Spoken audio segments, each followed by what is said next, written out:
Mikhail Bulgakov est un des écrivains russes les plus importants du XXe siècle. Il a consacré une majeure partie de sa vie d'artiste à écrire l'un des romans les plus magnifiques qui soient, Le Maître et Marguerite. Véritable tour de force littéraire, cette histoire labyrinthique se joue des codes et des frontières, en donnant à lire une émouvante histoire d'amour qui s'échoue sur les rivages de la satire politique, avant de sombrer dans les méandres du fantastique et du surnaturel. Parmi les personnages secondaires du récit, il y en a un qui finit par gagner en popularité pour finir par orner les couvertures des éditions modernes. Exécuteur des basses œuvres du diable et infatigable bavard au verbe acéré, Behemoth, le gros chat noir doué de paroles, est une des figures les plus marquantes du roman. D'une cruauté sans borne, il est le bourreau pyromane du malin, utilisant son Browning et ses idées macabres pour tourmenter les hommes. Ce livre, particulièrement connu en Russie et dans tous les pays qui ont été sous domination de l'ex-Union soviétique, revient régulièrement dans la bouche des musiciens de black metal qui en parlent comme une source d'inspiration. À la fois sombre et raffiné, Le Maître et Marguerite était suffisamment auréolé de soufre et de mystère pour attirer l'attention de toute une cohorte de jeunes musiciens radicaux et déterminés. Si Nergal ne s'est pas inspiré du roman quand il a trouvé le nom du groupe, il y a fait plusieurs fois référence, notamment pour expliquer combien le personnage du livre avait démocratisé le nom de Behemoth auprès du grand public. Trouvant son origine dans la Bible, et plus particulièrement dans le livre de Job, le Behemoth est une bête aux proportions gigantesques, venue des temps immémoriaux, sauvage, implacable et destructrice. D'un naturel plutôt prévoyant, le chanteur n'aurait pas pu se douter des embûches et du prix qu'il aurait à payer pour entreprendre son odyssée en aussi sombre compagnie, même en choisissant de s'appeler Nergal, dieu des enfers dans le panthéon mésopotamien.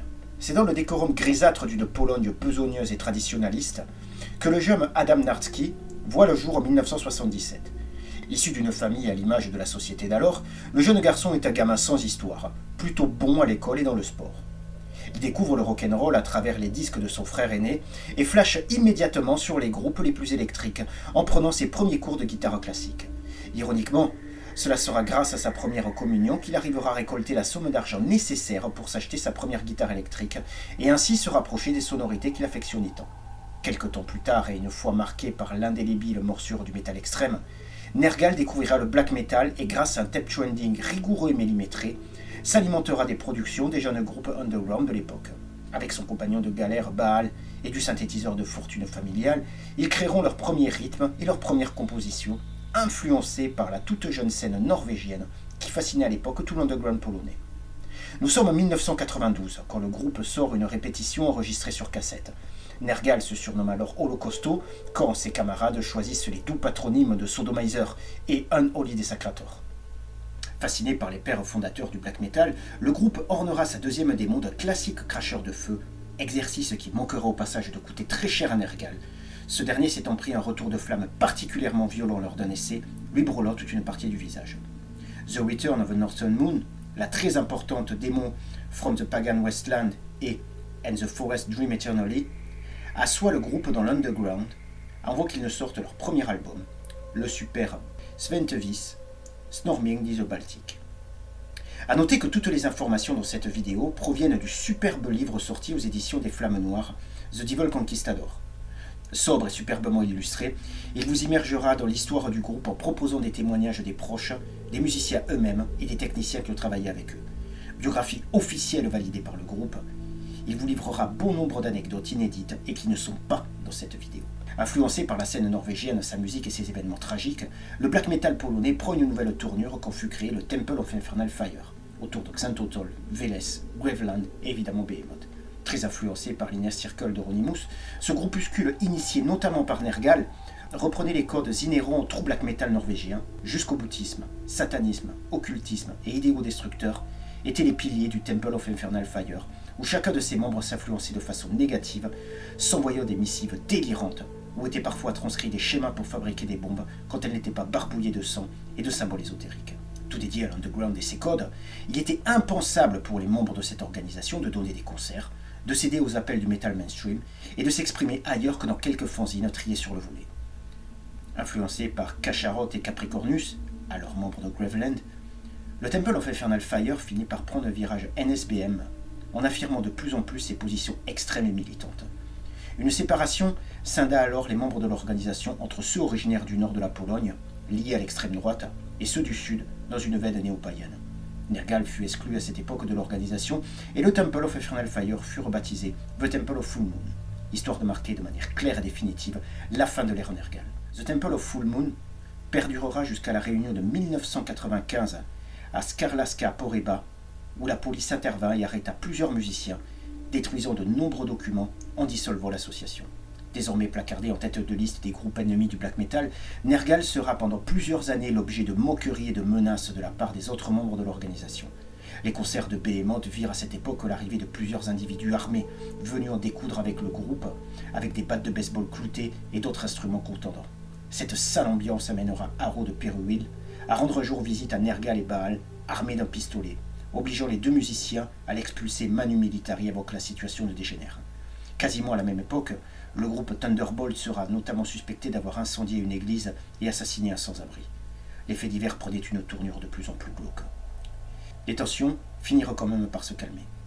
Dans l'interview de Rob Darken dans The Devil Conquistador, il affirme que c'est à partir du moment où Behemoth a cessé de revendiquer l'étiquette black metal que les choses se sont calmées. Il dit également s'être senti libéré de l'appétit destructeur du black metal quand il s'est finalement mis à faire du pagan, musique aux objectifs plus créateurs que le black metal, uniquement tourné vers les ténèbres et la destruction. Il est donc très intéressant de noter que Nergal et Darken, tous deux issus de l'underground black metal, ont fini par s'en détacher pour pouvoir suivre leur propre voie artistique personnelle. Un peu comme si le cadre du black metal était trop rigide pour pouvoir permettre à leurs aspirations artistiques de s'exprimer. Le black metal, ce style musical rebelle, qui voulait briser les règles étriquettes de la musique extrême, semblait à présent pour ces musiciens un carcan avec un cahier des charges trop précis, où il semblait difficile de prendre les libertés qu'on voulait.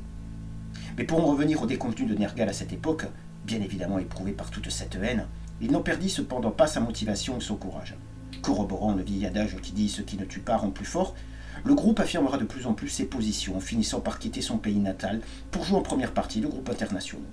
Cela ne fut pas facile d'en arriver là. Il fallut de longues heures de travail en salle de répétition pour que le groupe s'aguerrisse et développe sa technique musicale, tandis que l'image, les costumes de scène et le décorum autour du groupe prenaient vie. Désormais certain de l'objectif qu'il souhaitait atteindre, Nergal comprit qu'il fallait qu'il s'assouplisse un peu pour arriver plus facilement à ses fins. Moins de comportements dictatoriaux, plus d'écoute, mais toujours autant d'abnégation. Si Pandemonic Incantation permet au groupe de se démarquer, c'est Satanica en 1998 qui permet à Behemoth de s'embarquer dans une tournée européenne. C'est à ce moment-là que je découvre le groupe en live, en compagnie d'Aeternus et en première partie de Decide. Hyper violent et d'une monstrueuse efficacité, je garde le souvenir d'un groupe à la musique très agressive, technique et carrée, proposant un métal typé black, mais déjà empreint d'éléments musicaux extérieurs. Nergal parle d'ailleurs de The Devil Conquistador de Glenn Benton, à l'époque encore accompagné des frères Hoffman, et en pleine promotion de leur live When Satan Lives, comme d'un étrange personnage. Costaud et drogué comme pas deux, il avait tendance à exposer ses scènes un peu partout, laissant parfois ses colombins dans des frigos ou dans les assiettes de ceux qui l'avaient agacé. Il découvre aussi avec Satyricon ce qu'il nomme le black metal robot, Baal ayant la surprise d'une nuit de tomber sur un écrit confidentiel de Satyr. C'était un chemin de fer de l'attitude à avoir pendant les concerts, détaillé à un point frôlant le trouble obsessionnel compulsif. Intro de Mother Nost, headbanging. Premier couplet, décalage sur le côté gauche, faire crier le public. Mais en dehors de ces quelques railleries, Nergal et ses hommes apprennent auprès de ces musiciens rodés à la scène ou tournée.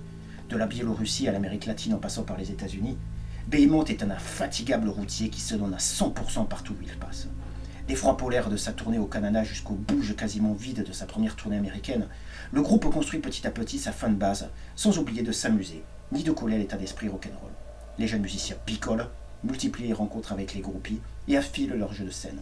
Avec Telema 6, le groupe commence à jouer dans les plus grands festivals, tient la dragée haute aux têtes de gondole de la musique extrême et tourne avec Job for a Cowboy, Machine Head, Lamb of God. La liste des groupes s'amoncelle tandis que la personnalité de Nergal marque de plus en plus ceux qui le rencontrent. Randy Blythe de Lamb of God raconte notamment qu'un soir, en pleine tournée dans la Bible Belt aux États-Unis, Nergal avait livré à la foule un discours hautement vindicatif sur la religion chrétienne avant d'introduire Christian to the Lions, une de leurs chansons les plus blasphématoires.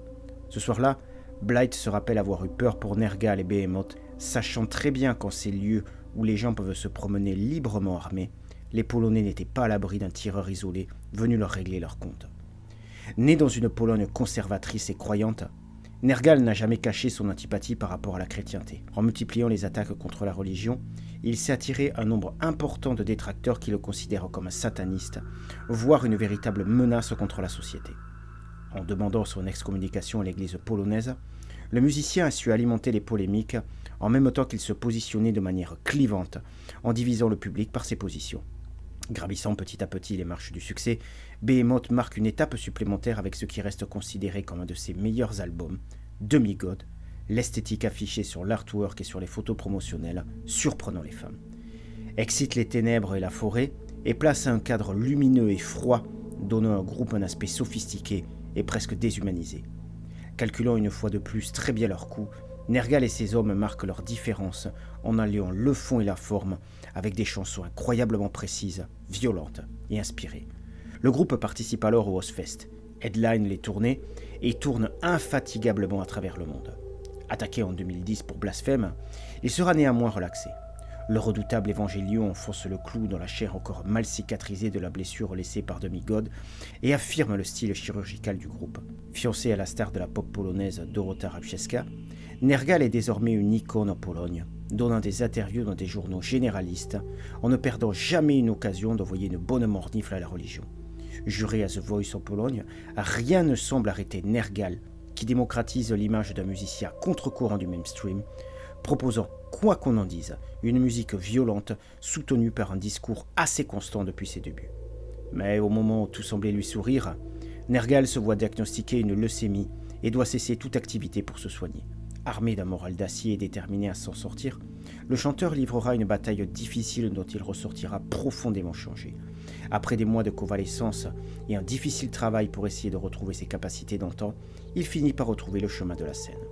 Behemoth reviendra alors avec The Satanist, un monument de noirceur et d'efficacité sauvage, démontrant, si besoin était, que les Polonais avaient désormais rejoint la cour des grands. Et histoire de clore la boucle, c'est à cette époque que je les ai revus sur scène au Hellfest, après leur début en première partie de Decide au Bikini.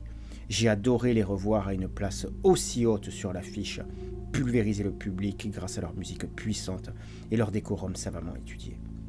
L'histoire de Behemoth, c'est l'histoire d'un petit groupe polonais qui s'est hissé sur le toit du monde à force de ténacité, d'abnégation et de talent. Je n'ai volontairement pas abordé tous les petits détails savoureux de cette histoire que vous retrouverez dans le livre The Devil Conquistador sorti aux éditions des Flammes Noires. Je le répète encore une fois, c'est un livre sublime qui vous racontera dans un cadre qui l'est tout autant l'épopée de ce groupe de légende, Behemoth.